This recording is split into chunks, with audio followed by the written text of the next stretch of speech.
Hello everybody and welcome to Darker Days Radio. That's right, today is the 13th anniversary episode. I am your host, Darker Days Mark, and I am joined by a fresh stable of young bucks who have joined the podcast and will introduce themselves right now. Yeah, absolutely. Hey, I'm Mike. Everyone knows me pretty well by now. And who else is here? Chris, you're here. Yeah, I've been here for too long. We're also joined by Chigg. Evening, everybody. And also joining us this evening is Crystal. Hello. Excellent. So yeah, it's the 13th anniversary episode. We've been going on for 13 years. More or less producing episodes almost once a month, I think. Sometimes more often, sometimes not as frequently, but we've kept going.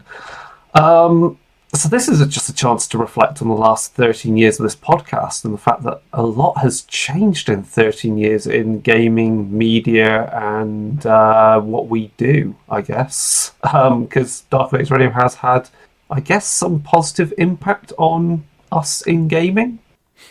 Yeah, absolutely. And we can definitely go over a bunch of listener feedback, listener questions, and other comments that we received. And I think we're all really excited to do that. And of course, we have Mark with us, so we'll definitely get a little bit of a chat and update with him, because Mark is, of course, one of the original hosts here of Dark Days Radio, way back in the day. But before we do that, I think we want to talk about a little bit of news, because there's been a lot going on. Whoosh. Crystal, would you like to share any statement about recent political news? Yes, I would. So before we all get started with this episode, we wanted to take a moment to address the Supreme Court of the United States of America's decision to overturn Roe v. Wade on June 24th, 2022. Everyone should have the freedom to decide what is best for themselves and their families, and abortion is a basic health care need for millions of Americans of all genders. This decision has far-reaching consequences for every single person in America. People, not politicians, should be able to make their own decisions about their own bodies. For more information, you can go to choice.crd.co, and we'll have the link in our show description. And consider donating to abortion funds. Look to abortion fund leaders for guidance, and please speak up, take care, and spread the word. Thank you. Yeah, thanks, Crystal. That's really important stuff to discuss. And a lot has been going on politically. But let's go back to talking about the gaming a little bit. So in the World of Darkness, actually, we had some pretty exciting news just a couple weeks ago, which is that Hunter the Reckoning 5th edition just came out in PDF. And also I saw a copy in print just the other day. I saw a photo of it. So that's pretty neat. The new Hunter has basically nothing to do with the 1999 Hunter the Reckoning. And, that's for better or worse, depending on where you fall with that game. And we're definitely going to review it here on the show eventually. We're going to get Pete down in Australia to get on the show and talk about that. And it'll be pretty awesome. Has anyone checked out Hunter the Reckoning? Anyone got any, initial hot takes on it? I think from me, the hot take is, I've not fully read it yet. There's some interesting call-outs. I know Orpheus Group is got a section devoted to it in there. It's spoken about. But I think the immediate hot take that we're going to have to address, which is the elephant in the room, which is, what is Hunter the Reckoning 5th edition bringing to horror RPGs that Hunter the Vigil hasn't already covered? Because we had Hunter the Vigil 2nd edition quite recently. So, I mean, they're both, World of Darkness, White Wolf, Paradox, owned IPs, but I still think it's quite an interesting question to ask. Yeah, there's a really interesting... Absolutely. Sorry, Mike. There's a really interesting Let's Read going on RPG.net at the moment that's going through the book chapter by chapter. And it basically echoes what you were saying, Chris, that it seems to have an awful lot in common with Hunter the Vigil on many levels. Good thing or bad thing, like you say, it depends on how you're going to approach the game, doesn't it? Yeah, I mean, I think I'm not surprised that there is, it's entirely up to Paradox and the team working on it, because they own both IPs, and we've seen things come over from Requiem into Masquerade. You know, we have touchstones, we have a refinement of disciplines, which I think really comes out of what they did with Requiem Second Edition and Rose Bailey's approach to how you design the game for that, and I think also the change of focus in Masquerade, I feel it makes it more Requiem-like, because it's, you know, there's a lot more factions. So yeah, I mean, it'll be very interesting when Werewolf turns up, that's for sure, because Werewolf has a lot of things to address, and I think this was some things that I was cheeky enough to ask Justin Achille when he was being interviewed for the Rookery podcast. For the guys over at the Rookery, go out and check their stream for that, because yeah, there's clearly some work to be done on Werewolf to make it more palatable for today's audiences. There were many reasons why Werewolf was not the second game produced for 5th edition. Yeah. But yeah, I mean, otherwise, I mean, from a cursory glance, I think Hunter Reckoning 5th edition, as a book, as a layout, the layout of it, it looks nice and modern, it looks fairly easy to read. You know, the art seems quite consistent, so it definitely has a look. And yeah, I just need to delve into. I've not had time to read and delve into any of the particular mechanics for it yet. But you know, that's why we're going to have a review episode with Pete doing the donkey work of reading it for us. Yep, absolutely. Thanks, Pete. So the other big news for Dark Days Radio, there isn't anything big gaming wise out I can think of from Chronicles of Darkness or World of Darkness. But for us personally, if you've been a fan of our Warhammer RPG content with the Darkhammer episodes, and through that and through Dark Days Radio, you've also found and enjoyed the Realm of Fire podcast, which was part of the kind of a spin out from Full Metal RPG, which is of course another great RPG podcast. So Brendan and Rob will be joining us under the Dark Days Radio kind of banner, as it were, and bringing Realm of Fire over to our feed. And that means, essentially, it means we have more hands on deck to edit, produce, and make content about, I guess, casual wargaming, because the point is what we like about it, the hot takes of it.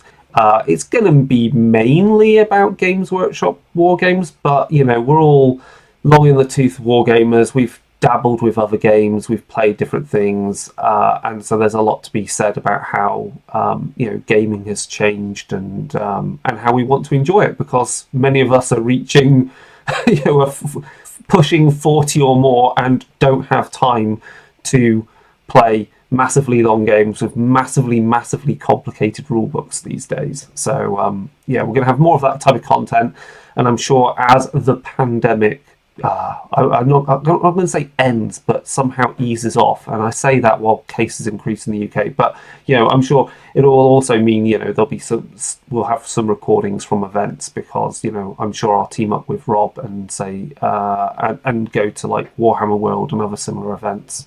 But yeah, it's going to be pretty exciting. It has definitely not tailed off as far as I'm concerned. No. There's a reason. There's a reason I've not been to my head office yet, because they go, oh yeah, the pandemic. And it's like, no, it's still going on. Fuck that. I'm not getting on a train with anyone. No. I spent the last 2.5 years out of the country, arrived back in the UK, immediately infected. So I'm isolated. Fucking hell. That's why I sound like I've been gargling broken glass. I've got a mild case, thankfully. I'm super. But it was worth it, right? It was worth it. You went to see Nine Inch Nails. 3 times, yeah. And weirdly, wow. Given the incubation period, I don't think I even picked it up at the gig. I took my daughter to hospital because she had a bad stomach, and I'm certain I picked it up there. So I mean, shit. I'm not even going to begin to comment on the irony of that, but yeah, so it goes. Wow.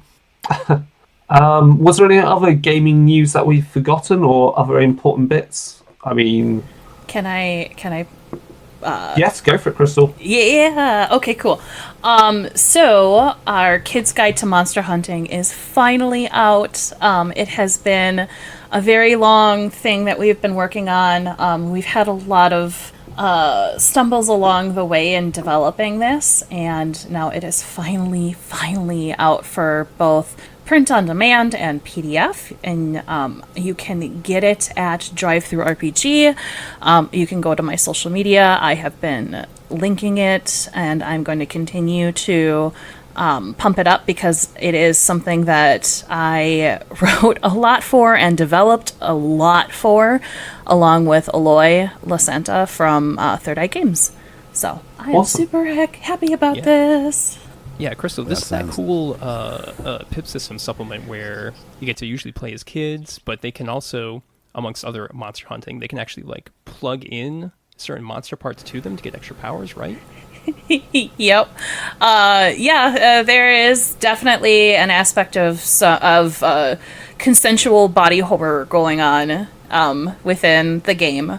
But yeah, you can totally play kids that become vampires or werewolves for a couple of days, and the shenanigans that would happen when you're trying to also be a regular kid. It's great. I love that. That sounds amazing. When is that out, did you say?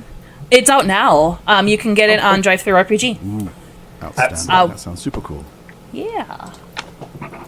And I'm going to plug something because there's a Kickstarter soon to begin. I don't know if I've got the actual date for it. I'm going to try and find the I'm going on to Kickstarter website. But anyway, so the Kickstarter coming up soon is the next release from Private Press for Iron Kingdoms RPG. And this book will be covering the Nightmare Empire. So basically, it's the island of Crix. And if you know anything about Iron Kingdoms, that means it's going to cover the undead and the amalgams of undead with, Mechanica and various horrible things that goes on when you do that. So it's going to cover their technology, magic, plus there's going to be also rules for playable undead. So there's going to be stuff like playable specters and playable thrall type, physical undead. I know this because I wrote some of these rules, so it's really cool. Basically, I just wanted to we needed to have playable pistol wraiths, which are the hottest kind of archetype that you could possibly play from Crix. I'm very excited that that's going to be going to Kickstarter quite soon. That sounds really cool. Yeah, awesome. Yeah, we'll put links to both of those in the show notes, and people can go check those out. So I think we should move on over to the main topic of the episode. And I think up front, we wanted to just check in with Mark, because Mark, I think the last time you were here on the show was, over a decade ago. It's been a hot minute, so I was trying to remember when it was, and I couldn't. So that means it's a long time. Yeah. I'm doing well. I'm super pleased to be back on the show, and 13 years just blows my mind completely. Like, we were happy to get to 13 episodes back in the day, but I mean, you guys have just picked it up and run with it, and the show has become something far, far more amazing than Vince and I ever imagined possible. So it's just, I frequently sit back and I'm just in awe of the work you guys are doing, and it's so cool to see. So good job, well done, super love it. Thank you.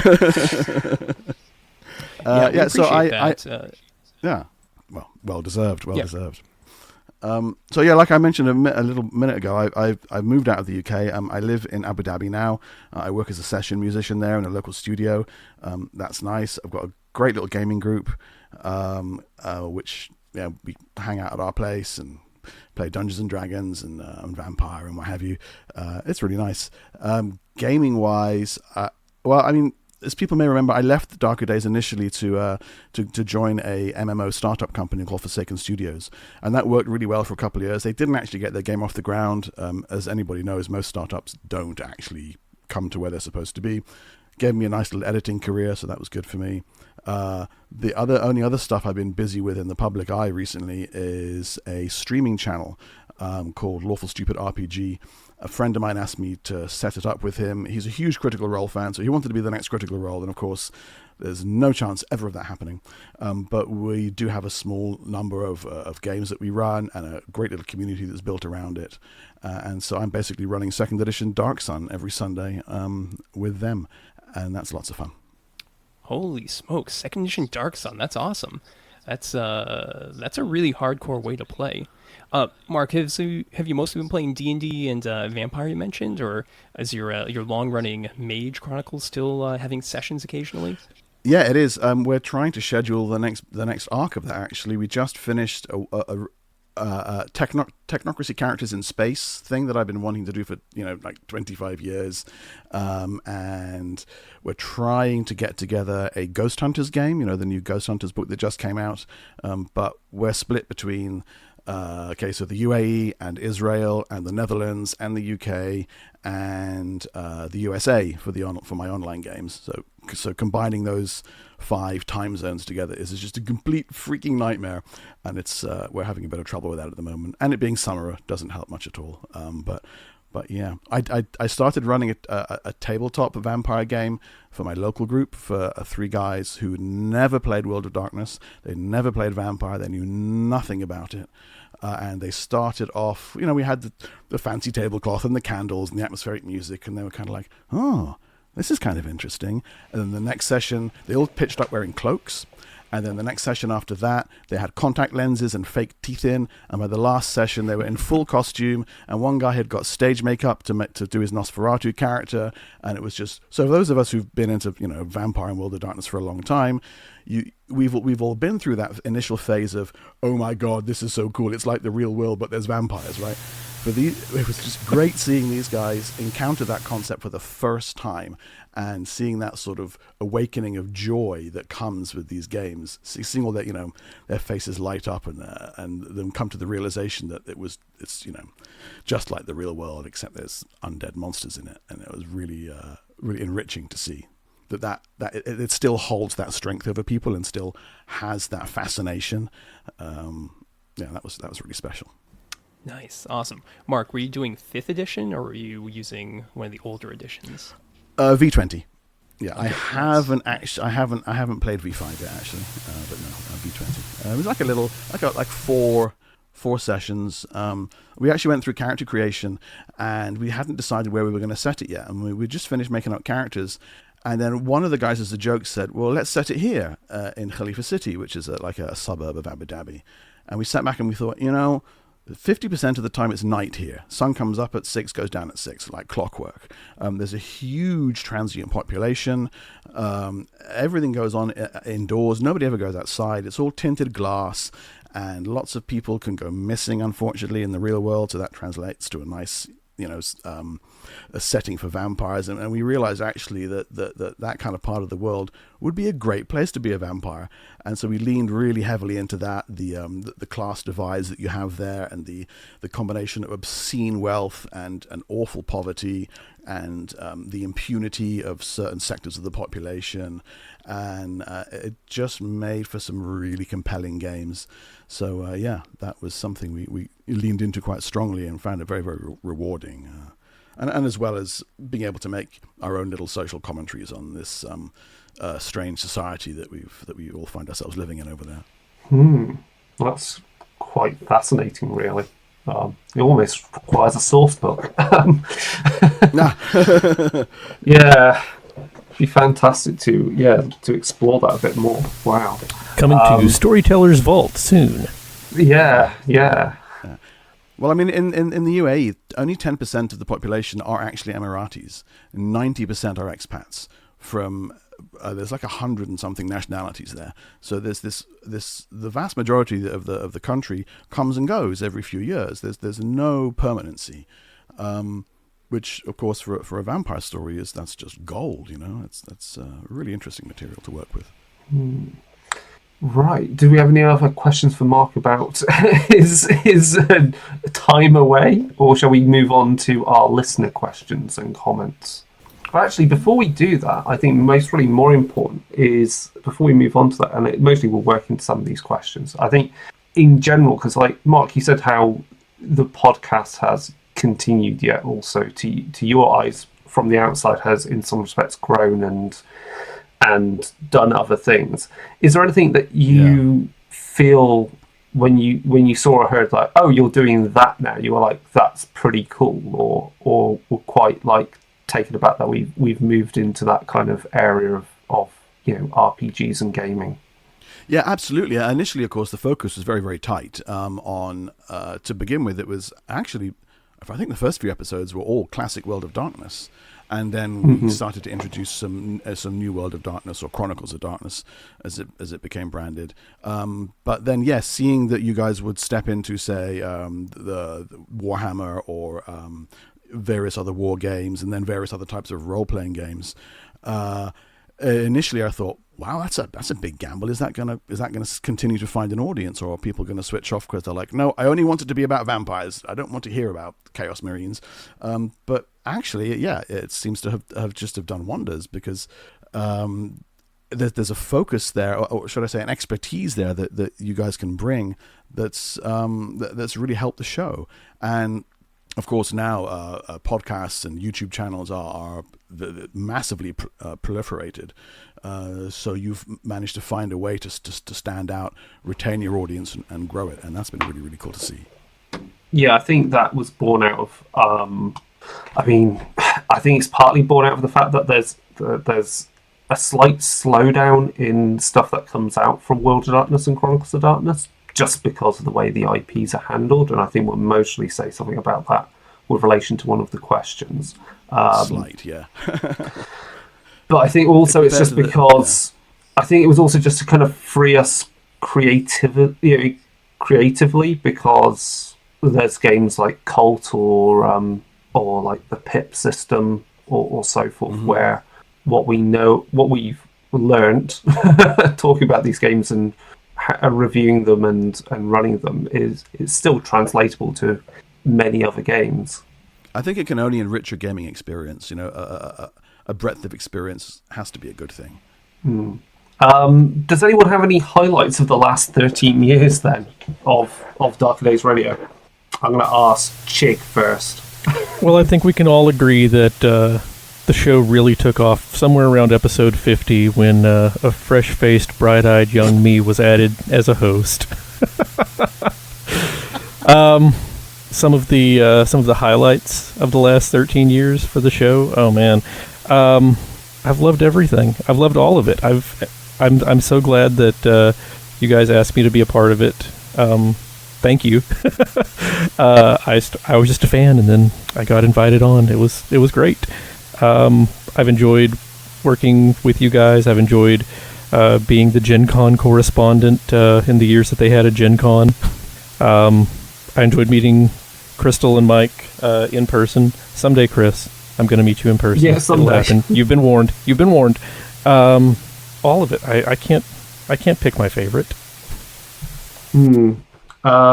Crystal?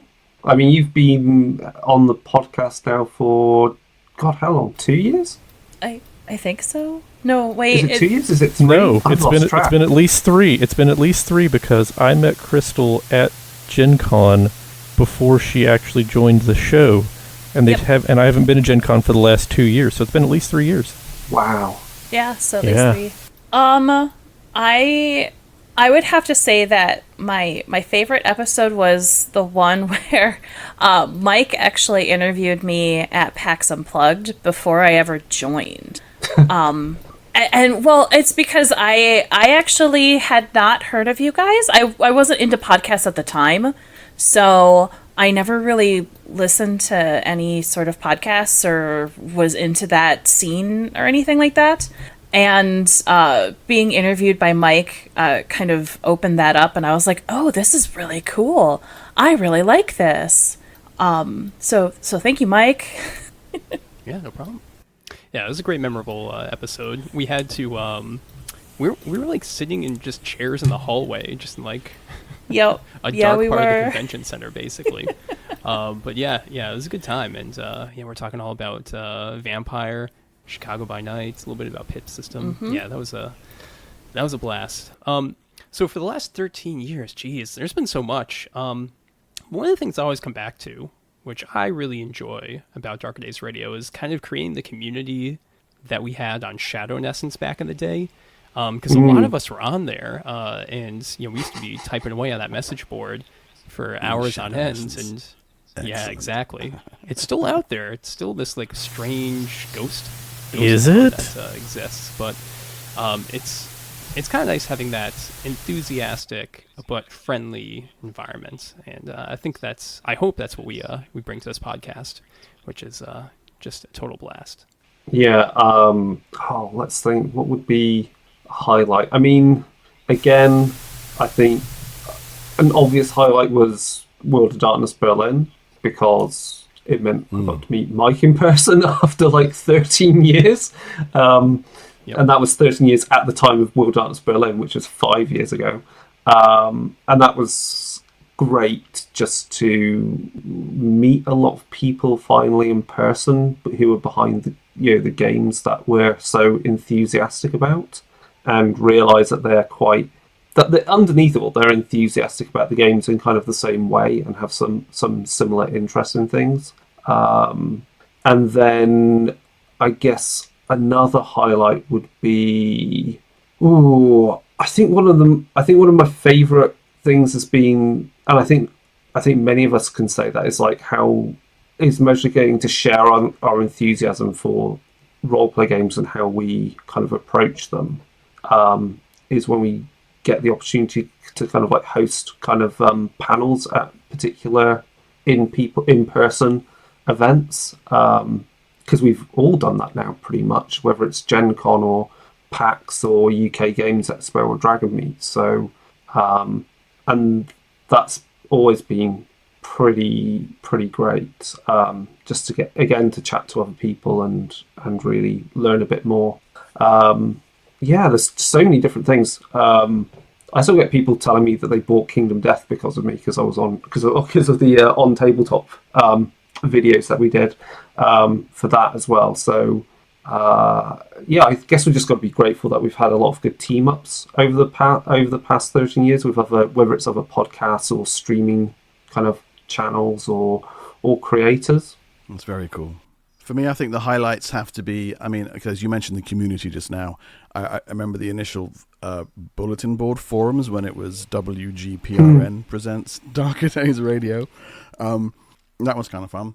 But actually, if I have to pick one thing, it's seeing you guys go from listeners to hosts to where you are now. That's just fantastic. I can't, I'm not going to take credit for any of it, but it's been really cool to go from your initial, what was it called, the Darkling episodes, where we would get listeners to send in their 15, 20-minute submissions, and then the handover to you guys as hosts, and seeing that grow and grow and grow. That has just been a great thing to see from the outside. So cool.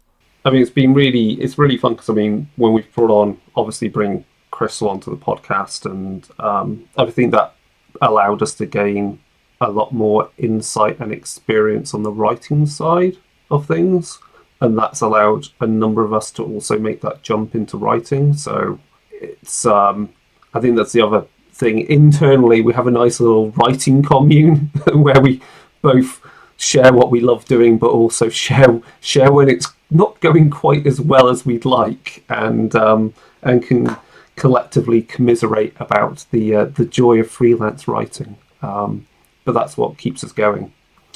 Right. Any final highlights or points? We'll get into these questions.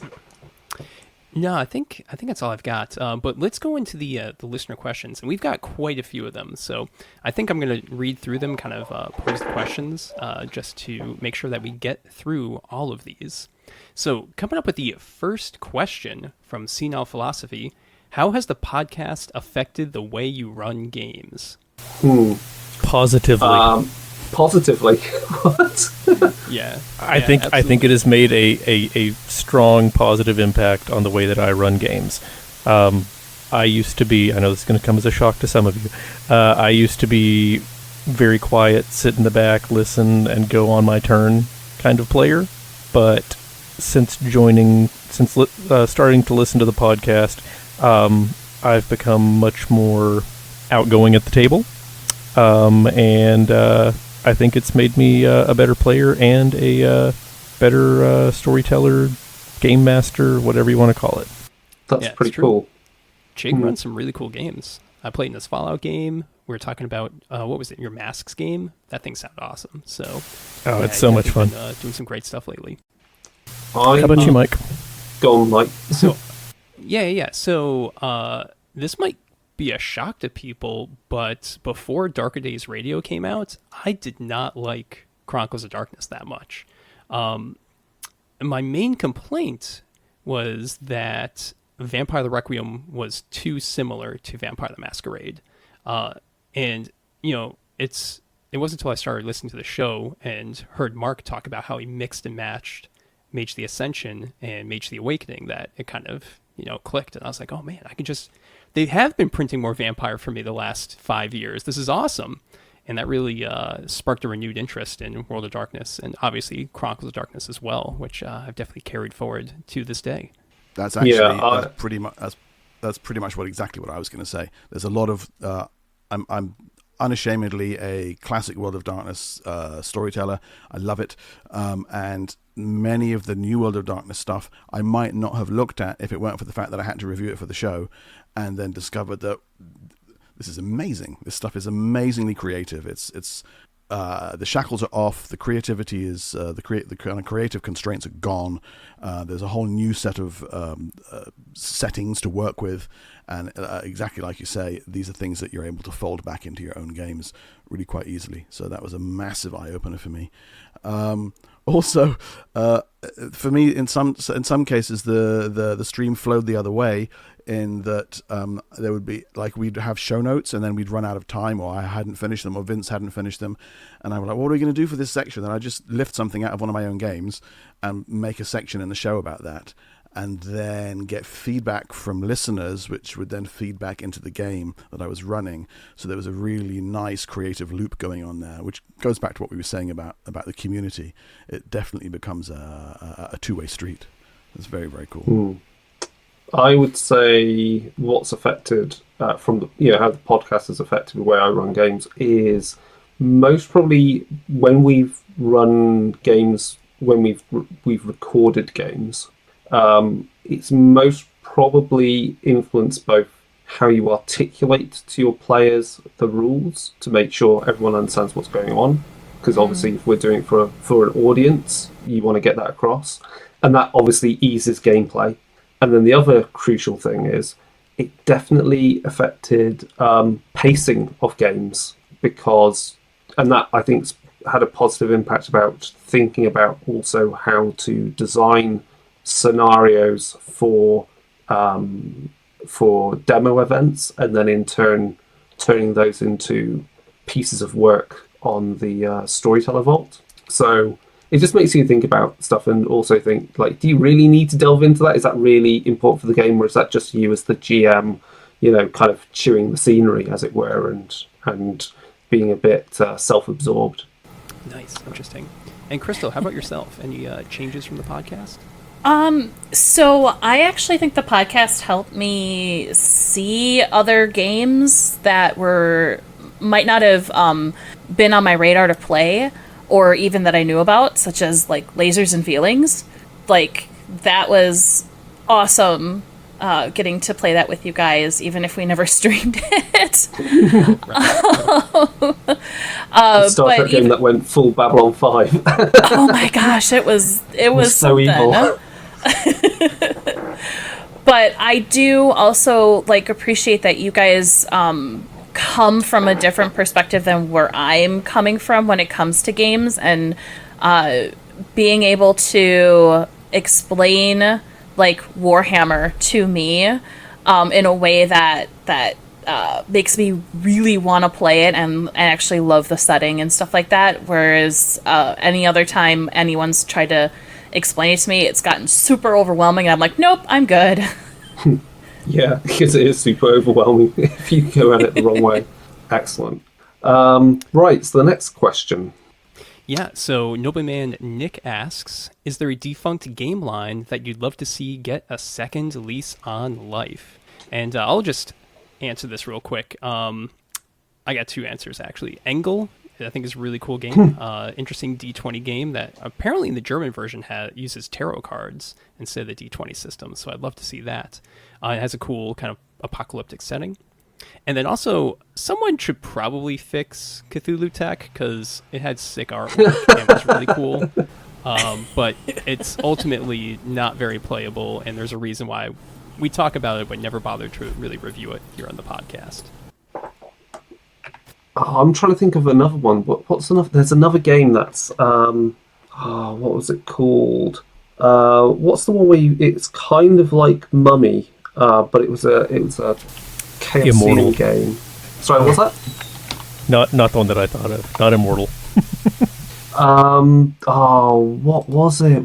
You basically like part of the Anknarton's, like these entities. Shit. Why can't I remember this goddamn fucking game? But you're kind of like reborn down through the ages. Shit. Amaranthine? Is that the one? No, I wrote for that one. No, it's definitely not that one because that's not a Chaosium game. Okay. No. Oh, Chaosium. What was it, Nobilis or Nephilim? It's Nephilim. Yeah, it's Nephilim. I think that was a game which I remember like doing the playing character creation for that, and it took fucking hours. But I think conceptually it's really good. So it could be, it's Nephilim. Yeah, it could be great to like reboot that. Who's it owned by right now? I think it only has a single edition. Yeah, first edition existed in 1992 in French. 1994 it was translated. It was used the Chaosium basic role playing principles. So yeah, it's a percentile system. Reboot that. There you go. The French version of that is gorgeous. The original French version of Nephilim is like a kind of grimoire with leather covers and these aged, faded papers. I think it had one of those turny wheels, didn't it, for character creation? Like you rotate it and it would reveal what stat line something related to. Oh yeah, massively complicated games. Very pretty. Yeah. Cool. How about you, Mark? I can't think of what I've been sitting here thinking. Ask someone else first. Okay. I would have said, Crystal, you were going to jump in. I would have said. Go ahead. Oh, sorry. Go ahead. No. Go ahead. I'm going to take a few more minutes to think. Mine is actually pretty simple. There was a game that I had played with a class of 4-year-olds, and it was called RAR. And in there, you actually you play as monsters under the bed that were basically tasked with guarding the child from nightmares that you are under their bed. Cool. And it was such a cute game, and I used it for teaching reading and like math skills and stuff like that with my 4-year-olds, and they absolutely loved it. And it is no longer, like, you can't find it on DriveThruRPG or anything like that right now. And so I feel really bad, like, always recommending it because nobody can get it now. But it was a really good game. Please tell me they build it as a RARPG. Love it, yeah. That's a great concept. Okay, I've got one. It's going to be the Mongoose iteration of the Elric game, which started out with Chaosium and Stormbringer and what have you, and finally Mongoose got their hands on it and produced just brilliant interpretation.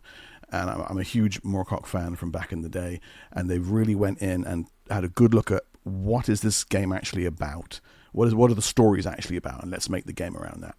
And it had a couple of editions and then has since died. And I've heard talk of there's a French version called Mornblade, and I think there's talk of translating that into English. But that's the one I would want. No one will play it. I've never been able ever to get a group together. So that's exactly what I need, is another game to sit on my shelf and that I will never play. Yeah. Spicy. Spicy. I know that people at Fullmetal RPG love Stormbringer and stuff, so maybe talk to them. Maybe they'll want to do something online sometime. Stormbringer is really cool, but it bears very little resemblance to Moorcock's original stories. It's a kick-ass game on its own, but yeah, that's why the Mongoose version really hit the buttons for me. But well, there you go. Yeah, definitely. Cool. And Chigg, I think you're yet to go, so what are you interested in? I have two answers. The first is the Old West End Games Ghostbusters RPG, because, darn it, Excellent. I like the Ghostbusters. Yes, I love the Ghostbusters. I love the system. Good timing as well. What with the latest film? It was innovative at the time. It introduced, the Benny, the Brownie Point, the Fate Chip, whatever you want to call it. That was the first game that had it. Like I said, it's a great game. It's real fun to play. And also Castle Falkenstein. Ooh. It's a Elizabethan era game where you are. Yeah. It's set in an alternate world that has, steampunk before it was called steampunk. It has the Fae and dragons and stuff like that. But when I first played it, I played it when I was, just starting to be into gaming. It was the first game where the point of the game was not to go out and kill stuff and take stuff. So it's more of a game of, manners and society. I have some somewhat good news for you. I know that there are some things that are coming out for it that have been announced for Castle Falkenstein, actually. You'll have to tell me more about that later, because I had not heard. Yeah, I have a friend is working on that because that's his favorite game line. So I've got another one which I would like to. I don't know if I actually doubt there's a modern version, or at least a modern use of the IP, because the original version was for GURPS. So I'm not going near that. Is Book of the New Sun, so Gene Wolfe's sci-fi series, because that had an RPG thing for in GURPS, but I think it would be a great RPG or setting, but with obviously a better system. Yeah. But Chris, how will you find a better system than GURPS? Easily, very easily. Oh yeah, you can do it. Sure, you can do anything. you can't see, but I'm doing shifty eyes right now. Just. Have you heard of that game, any of you, where you play? A friend of mine had a copy of this. We never played it. Where you play like cavemen, cave people, and you don't so much have stats as you have a vocabulary, and your character only knows certain words, and all gameplay goes through these. You know the word for fire or monster or club or whatever. I think it was called Og or something. Little book. That would be. I'd love to see a version of that again. I haven't played it myself, but I did. I think the System Mastery guys reviewed it sometime in the past several years. Yeah. Oh, and Dread, the one with Jenga. Absolutely, yes. I don't know if you could really improve on Dread though. It's so simple. Exactly. What I really want them to do is to open it up to be an open license system. Yeah. And then be able to have people use it in their systems and easier. Gotcha. Cool. Yeah, that makes sense. Right. All right. Next question. Yep. Joey Rovers asks, is Wraith the game that needs a structured campaign like The Enemy Within or The Masks of Nyarlathotep? Oof. This is absolutely not. Wow. So Chigg comes out with a strong statement right there. We know that Orpheus, though, had its epic campaign. That's kind of the follow-up to Wraith, and that epic campaign is well loved, and people really enjoy that. So there's definitely a benefit to it. What does everyone else think? So it works for Orpheus because the setting of the game is you all begin play as Orpheus agents, and then the story happens, right? It won't work in Wraith because you don't all begin as anything in common except for you're already dead. There's far more choice at character creation for a standard Wraith game than there is for a Orpheus game or for a Masks of Nyarlathotep game. Mm. I think that applies to all the World of Darkness games. I think that's why there have been so few incredibly successful published campaigns for them. I mean, they exist, but not ones that have just become genre-defining in their own right. Because, yeah, like you say, you could play anything. I would agree with you with one exception: Promethean the Created. There's a clear plot arc structure built into that game. You don't have to play it. You can fall off of it, but it lends itself. The quest to become a real person lends itself very strongly to a structured campaign. I think that's the thing, is you've got clear buy-in, because obviously with Promethean, you've got that quest. I would say a technocracy campaign could easily be done, because you're all members of an agency of sorts. Hunt of the Vigil can be done the same way. If you establish all the characters as members of a particular conspiracy or compact, or at least they're drawn together. You can contrive the reason why they're drawn together, and then how the campaign likely creates wedges between the characters. I think you kind of need that setup. I think Wraith. No, please go ahead, Crystal. I feel like what Wraith needs is more of, what do you do? Because I feel like a lot of people have an assumption as to what you do as in Wraith, and from the definition of what a Wraith is and what you're creating, it absolutely makes sense. But you can take it further, and there is a lot that you can do within Wraith. And I feel like instead of a structured campaign, what they need is more like shorter scenarios, just demonstrating exactly what in Wraith you can do, so that a storyteller can take that, plop it into their campaign, and give their players something more tangible than, we are all just sad and we want to be alive again.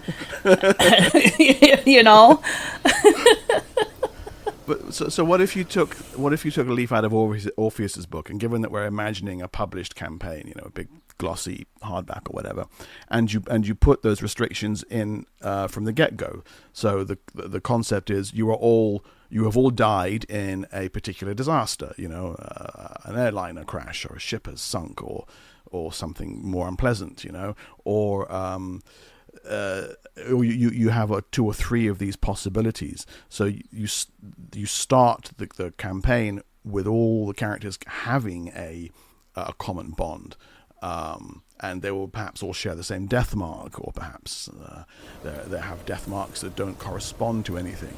I think so. As a qualified reply to the question, I think the answer would be yes. It is a game that needs that. But it's going to have to take away a certain amount of that freedom. You're going to have to put in some restrictions at the beginning, restrict the types of characters that you make, the causes of their deaths, what it is that brings them into the Shadowlands. And then, like you say, Crystal, then you have a number of adventures that hone in very, very tightly on what are you doing from day to day in the unlife. That, I think, could work, yeah. Good answer, because that's pretty much our answer to how you construct Chronicle setups for pretty much anything. Is if the kitchen sink is too big, then don't let players play certain covenants, don't let them play certain tribes. Slash it down to make the setup much easier. Did anyone read Ends of Empire for Wraith? Does that have an actual playable story in it, or is it more just kind of like the universe explanation and fiction for what's going on at the just before the Sixth Maelstrom? You say that like those are different things. This is classic World of Darkness, so I mean, right, yes, exactly. It has an That's adventure, and yes, it's it does, but it's quite heavily tied into the meta plot. So yeah. Right. So the next question is by Under a Bridge, which is, what has been your favourite part about doing the podcast? Crystal. Honestly, getting to hang out with you guys.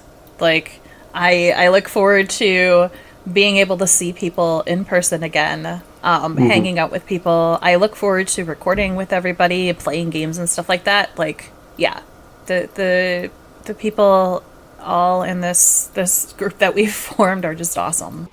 That's a very good answer that I think everyone can agree with. Chigg? Yeah, I agree with Crystal. Maybe the real darker days were the friends we made along the way. Yeah.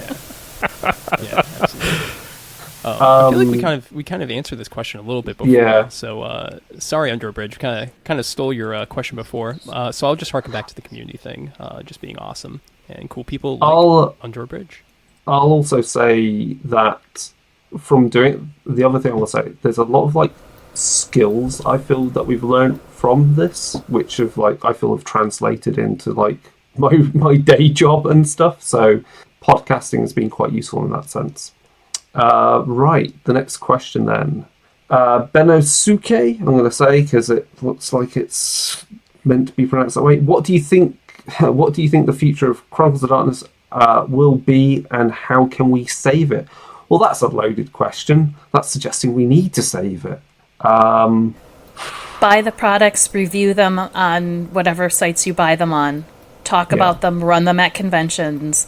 If there is something that you like, create community content for it. Like, the more engagement that you have with the official channels, the more that Paradox is going to see that they are having that form of engagement. Yeah. If that's what, like, I don't think there's anything that you need to save. So if you're looking for something to do to boost that community, that would be my suggestion. I mean, a lot's changed in the last 5 years, 6 years for Chronicles of Darkness. What with, the change of license holders and so forth, and also the change in publishing model, because we don't have the supplement treadmill. There is no need to operate in that way, and that changes the frequency of how books come out. So they come out when they're ready, rather than we need to get it out now because otherwise our distributor's going to go, well, we're not going to distribute any more stuff from you if you don't have a new release. It also relates to licensing, because obviously Onyx Path have the license for those games, and Paradox has to do approvals, and obviously Paradox has their own agendas with approving stuff for World of Darkness, and that's their priority because they have that with relation to so many different media outlets, whether it's computer games, TV, obviously, and so forth. So I think. But then we have community content, and that's a great way of showing your love for those games and keeping the interest there and the love for it. I mean, you only have to look at the second edition clan books that Sam Young has been leading the development on the Storyteller's Vault, and they're widely well received. And I worked on the Deva book for that, and everyone seems pretty happy. So I don't think they need to be saved. I think they just need to be played and, as I said, Crystal, reviewed and appreciated and shouted about. I think with community created content, the genie's out of the bottle. As long as that license remains available, there's no reason these games have to go away. And yeah, I think, Crystal, you've hit it on the head there. Look, the classic World of Darkness came back by accident almost. White Wolf, Onyx Path. White Wolf, I forget who it was at the time, released V20 just as a sort of, oh, thank you, here's a love letter to the fans, and then it took off, and they discovered there's a huge audience for these things. So we wouldn't have the new lines, we wouldn't have V5, we wouldn't have any of these things if that community response hadn't been as enthusiastic as it was. And I think that's exactly the kind of thing that keeps games alive, engagement from players and creators and reviewers and so forth and so on. Yeah, totally. Cool. Awesome. So next question is, what's been the best game you have all played / run in the last 13 years? Wow, this is a pretty tough one. Here, I'll just start. I have two answers. On the podcast, I actually ran years and years ago. I'm a little embarrassed about this, but it was such a good game. We ran Fallen is Babylon, which is a Chronicles of Darkness Blue Book SAS adventure, using, unfortunately, the World of Darkness Romani source book. I was dared to. It was a great session. It was really good. A little unfortunate that we used those rules for it, but it was a blast, and that was a really tightly written adventure at that time. Very good story.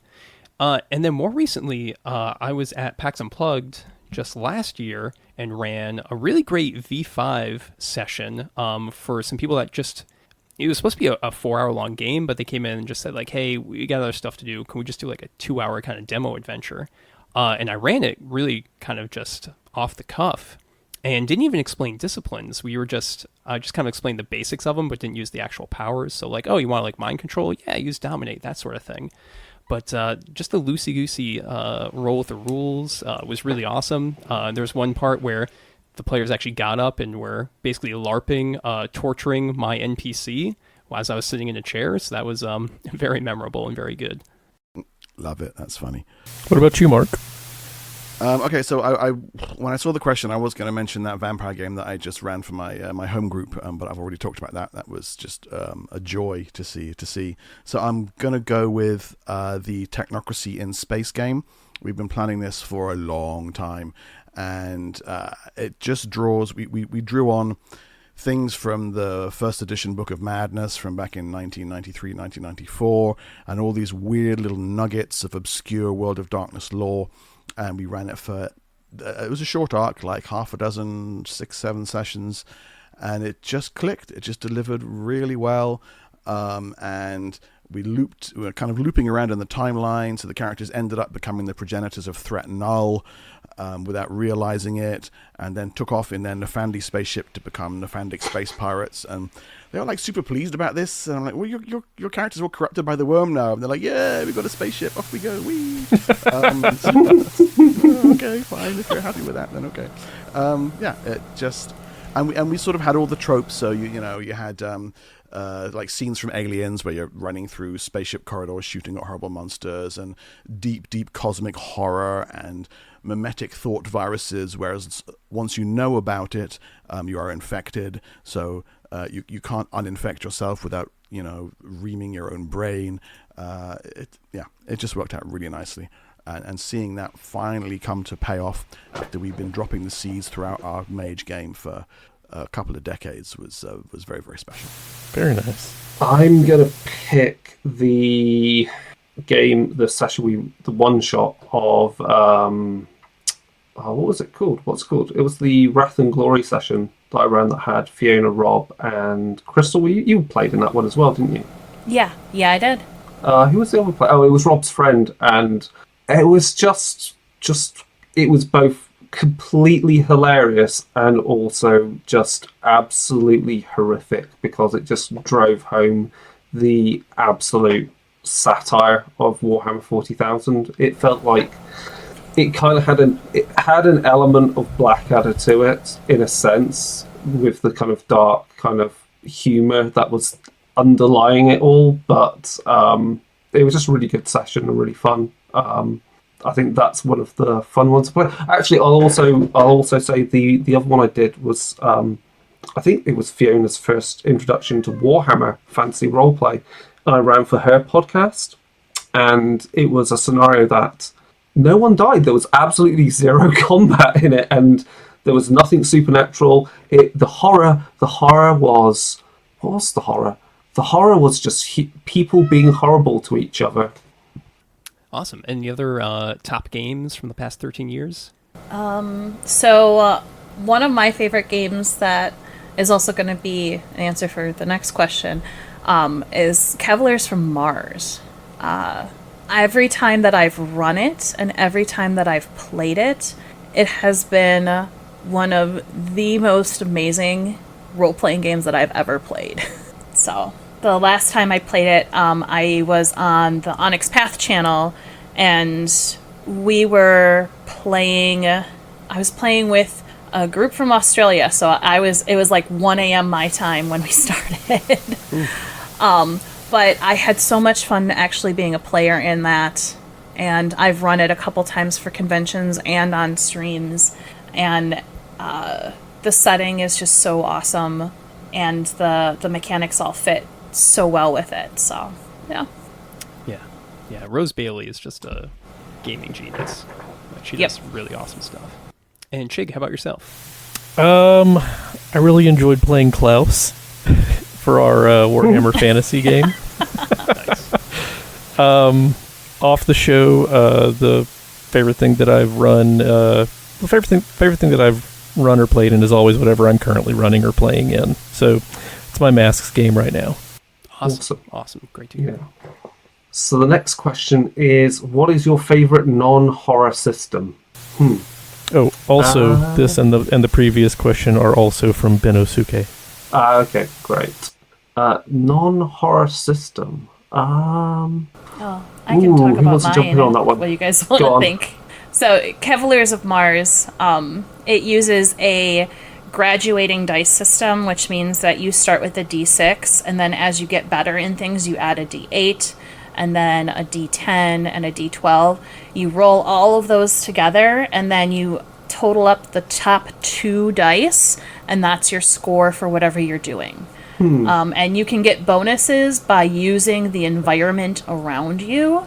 So it's very much like a Three Musketeers type of style, where like if you want to get up to the balcony, you can either run to the balcony, or you could do something awesome like cut the rope to a chandelier, use the rope to swing up to the balcony, and save the person that you're trying to rescue, type of thing. Awesome. Chigg, do you have a favorite? I like the generic systems or the malleable systems like Genesis or Fate or the Apocalypse World engine or Pip. Or Pip. Pip is flexible. Pip is very flexible. Or GURPS obviously is everybody's favorite. It can do anything. If you try hard enough, technically, it can meet the minimum system requirements. Gosh. So I'm going to go with Warhammer Fantasy Roleplay. I know it's kind of a horror game, but, it doesn't have to be. No, it's got fantasy right there in the title. It's clearly a fantasy game. I'm going to pick, because it's been recent, but I quite enjoyed what it did with the dice system, is Soulbound. I really like the way you can have a totally different feel of characters due to the two-way that skills are scored, because I can't remember the terminology for it. I think it's like proficiency and the focus and focus. Yeah. So it's whether you want to have more dice to roll, so potentially more successes, or do you have more certainty of getting successes? I think that's it just works really well. Any other favourite non-horror systems? I mean, obviously we love. Well, I mean, it's Torg, of course. Yeah. Wait, Torg or Torg Eternity, the new version? Torg Eternity. Yeah, they're both fine. I love them both, but yeah, I'm playing Torg Eternity. Same. Good call. Unfortunately, it's a horror system, but we have to give a special prize there for Cthulhu Tech, because that system is incomprehensible. It's comprehensible. It's just not good. But you can't roll prime numbers. We can read the words just fine, but making them make sense is just not there. It's so janky, the probabilities. You just have zero way of planning as a GM any difficulties in that game. It's just nasty. Right. The next question we kind of did from Benosuke, so sorry we preempted that earlier on. So then we have from TJ Wilson, and this is paraphrased. Is the work for hire RPG business model still fair to the artists and writers as companies use RPGs as a way of, I guess, relatively cheaply, generating IP for their franchise universes? So, for instance, we look at Cyberpunk, where you have the RPG, but you also now have, obviously, the computer game, and you have the animated series or animated movie, whatever that's coming out, plus the miniatures. World of Darkness obviously exists in multiple media franchises, and there's still the aim to get a World of Darkness TV series at some point, I'm sure. D&D has another movie coming and exists as multiple computer games in some form. Scion has a TV series coming up, or at least it's optioned. And I'm going to leave Games Workshop out of that because they don't have freelance writers in that sense. Right. They're much more centralized with their model. Right. They give you healthcare. Well, no, they operate in a country that has healthcare. True. Yeah.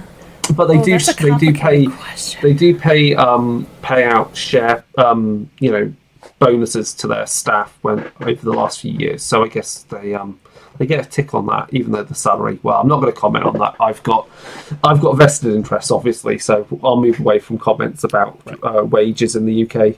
But then everyone's wages in the UK are shit right now, anyway. But yeah, it's a valid point about this. I don't know how I feel about it. It's. I remember that we talked to Sam Chupp years and years ago, and we were talking about the Book of Nod, and he was very, not very, but he was a little upset that he did that as work for hire, and it's been reprinted, reused so much. They actually, Renegade just put out another version of the Book of Nod. It's fancy, beautiful, hardcover, hundreds of dollars, and I doubt he's seeing anything. He's probably not even getting a free comp copy or anything. So, he won't. Having your work be reused like that and profited from without any royalties in perpetuity is definitely a little upsetting, and that is unfortunate. I think that right now people have realized with this kind of boom of RPGs, and Stranger Things has been popular in D&D 5th edition, that this is a really cheap IP to go for. RPG companies like our Talsorian are pretty small, and you can get these very fleshed out universes for pennies on the dollar, essentially. And that's definitely driving a lot of this right now. As to the fairness of work for hire, I don't think it's ever been great. It would be really nice if there could always be royalties. I do know that White Wolf in the 90s did pay royalties for a few books. I know Satiros Filbricato brought that up, that there's a few books that he was getting paid royalties for. But it's very uncommon, very, very uncommon in RPGs. And I think it would be better if, there were royalties and something like that.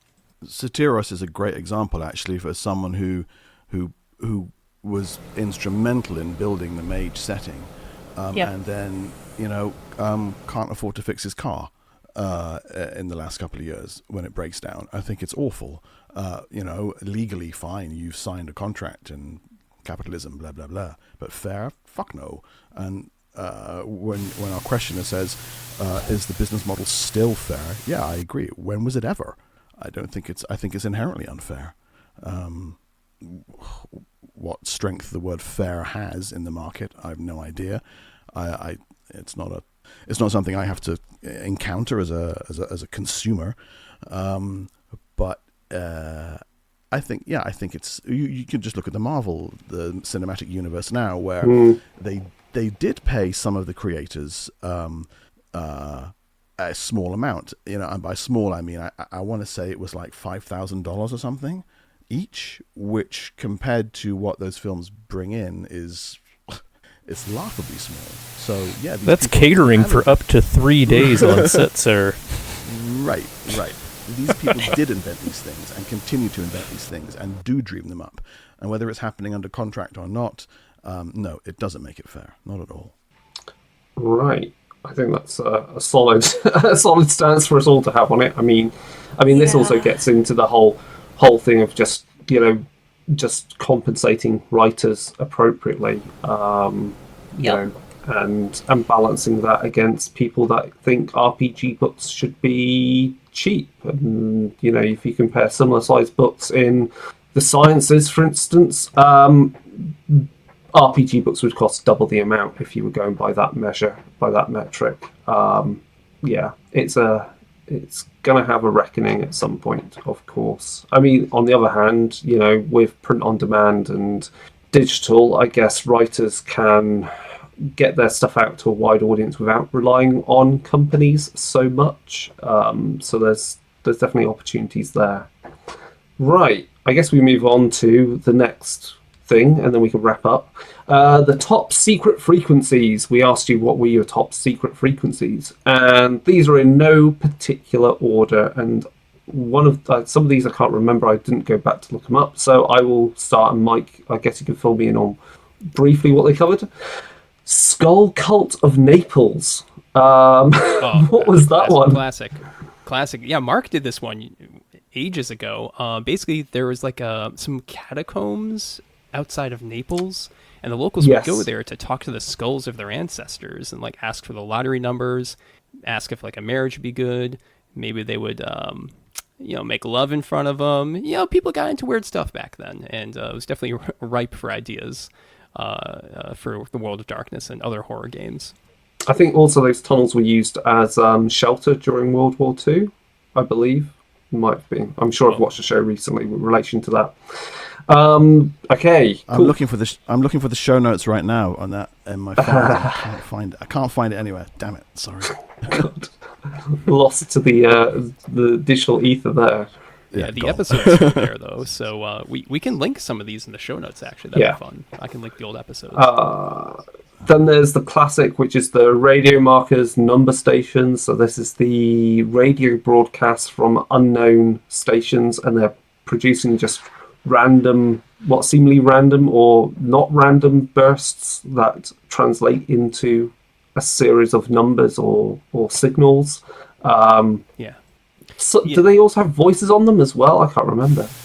Yeah, so for that episode, one of the cool things we had was there's a recording which is supposedly a Soviet female cosmonaut apparently burning up on re-entry, and we actually put that in the episode.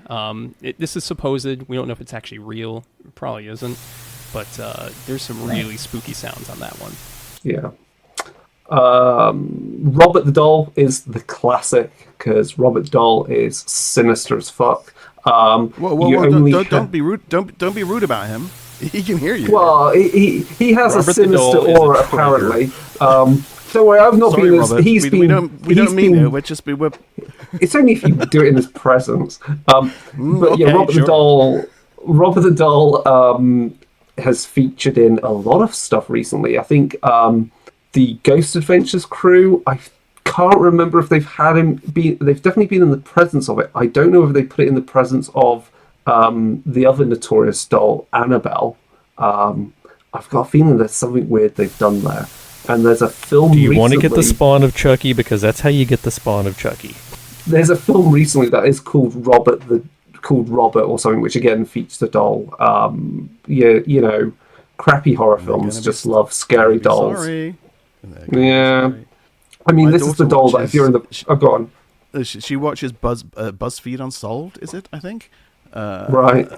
Some kind of show where the guys go around looking at unsolved mysteries, and she keeps writing into them for them to go and see Robert the Doll, and they haven't, because they're not They're stupid. scared. They're scared. It stops. Robert stops should be. pacemakers, cameras fail, all that stuff. Then we've got Hart's Island. What's Hart's Island? Again, I don't remember this one. Yeah, that one was. It's an island just outside of New York City. It's the Potter's Field, essentially. So all unclaimed bodies are buried there. And this is unfortunate recent events, but I think they buried a lot of people there during the height of the coronavirus pandemic as well. Oh, of course, yeah. I think they set up tents there, didn't they? Yeah. I mean, if anything, if you go back and listen to that, I guess it's the lesson learned from that is that people don't learn lessons almost about things, about how we treat people, how we deal with pandemics, diseases, or how we treat the disenfranchised or the poor. Skinwalker Ranch, again, that one you can go watch a Ghost Adventures episode, I think of, which is... So this is a ranch out in, I want to say, Nevada? Yeah, I think that's right.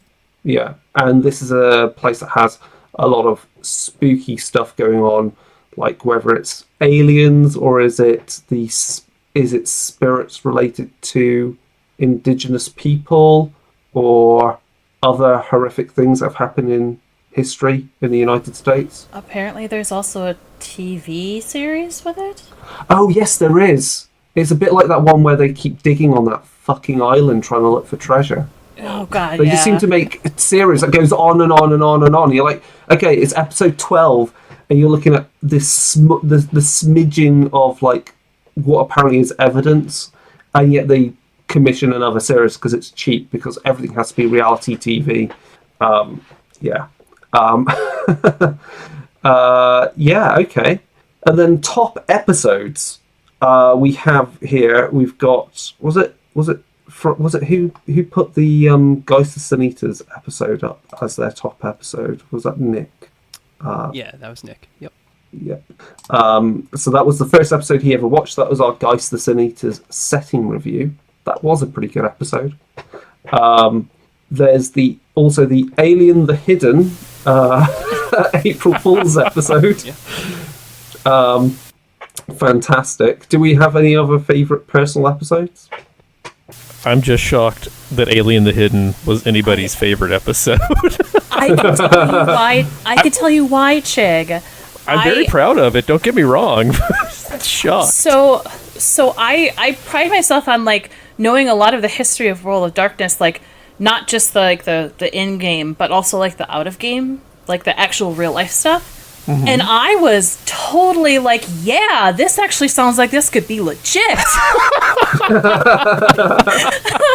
Like I was like, I submerged myself into the belief of, oh, heck yeah, this is actually, like, this could legitimately have been a game that they propose, and all of this stuff is actually plausible given the stuff that I know about what actually happened in real life.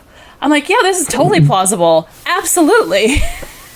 No, our writers made that one up. I'm trying to think of some other ones. Wow, there's just too many. I've always enjoyed interviewing David Brookshaw, and always the classic Dragon Meat episodes where I have to I have to edit the noise of the coffee machine and cafe out of the background noise. That's always a challenge, but they're always fun episodes when you've got like almost like 3 or 4 people sat round just chatting about games. That's always been fun episodes. I loved the first time we got to interview Malcolm Shepard because it turned into a 3-hour kind of mage fest where Vince just had to sit there quietly and listen to me and Malcolm geek out about Mage. But if I had to pick, I can't even remember what episode it was, and it was a Secret Frequency where a friend of mine in my gaming group just pointed me to a story about people living in the sewers and storm drains of Los Angeles. And I was going through it and trying to think of ways to make it fit the World of Darkness, and how maybe this person's a vampire and this person. And I thought, no, fuck off. These are all real people. And actually, a lot of the Secret Frequencies are drawn from real world things. But this was so immediate and so intimate and so personal, and all the stories that were coming out of these articles that I was reading to do the research were so they were heartbreaking. That what we ended up doing was just kind of like a mini feature on the plight of these people and the situations they have to live in. And you didn't need to set it in the World of Darkness at all, because it was fucking horrible enough in our world. Mm-hmm. And I remember it being a real eye opener that you kind of have to be a bit responsible and sensitive, and don't just use. You can't just use all these things as fodder for great games all the time blindly. You have to exercise awareness. And I remember that being a real turning point for me, just as a person who wants to use inspiration from the real world. A way to, it brought it home to me that it's real, and you do need to have a bit of care with that. And I think that's really important. And we can see lots of that. In things like, World of Darkness Romani, as you said, is a great example of how perhaps not to do it. The book on the Shoah has a reputation of being a better way to handle it. Some of the stuff that happened in the early days of V5 might then again swing in the other direction as perhaps not do that.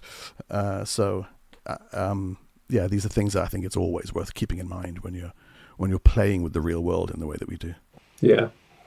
Right. Is that all our favourite episodes covered? I think it might be. Yeah. Cool. Is there? We're now at closing this up. So, other than that, I think, Mike, it's fair to say we still got more stuff to record. Like, there's always more material coming out that we're going to review.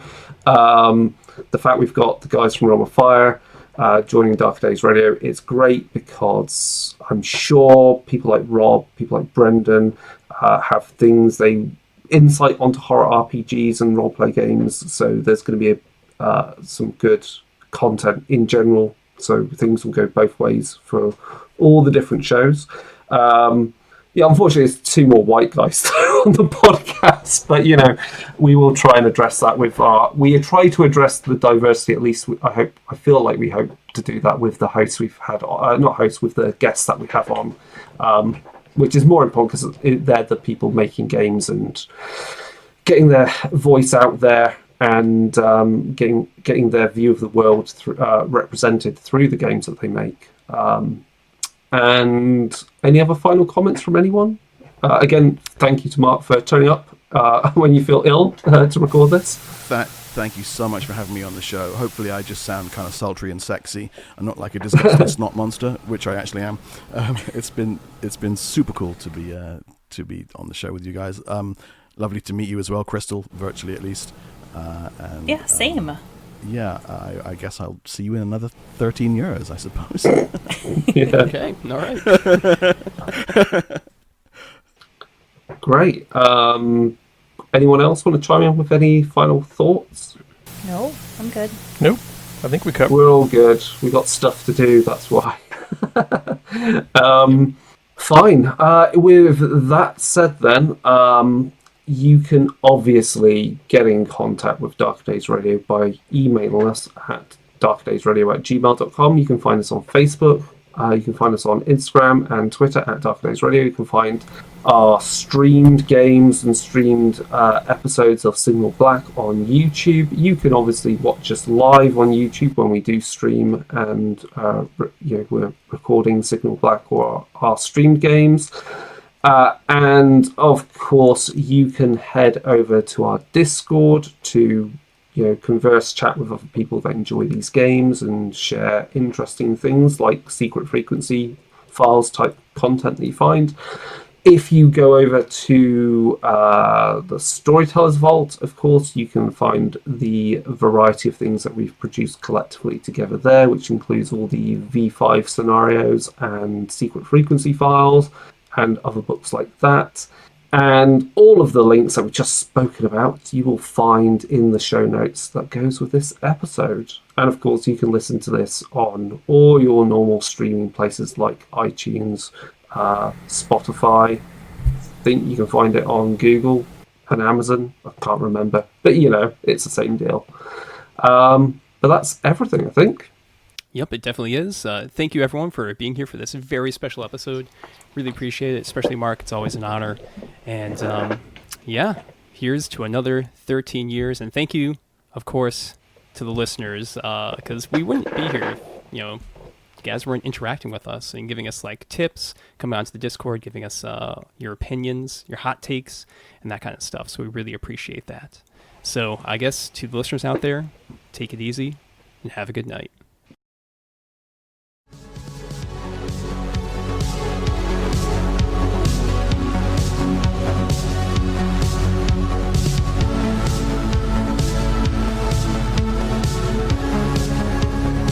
This has been an episode of Darker Days Radio. Special thanks to Occam's Laser for the intro, outro, and new bumper music from their hit album, 9 Circles. Check out the rest of their work at occamslaser.bandcamp.com.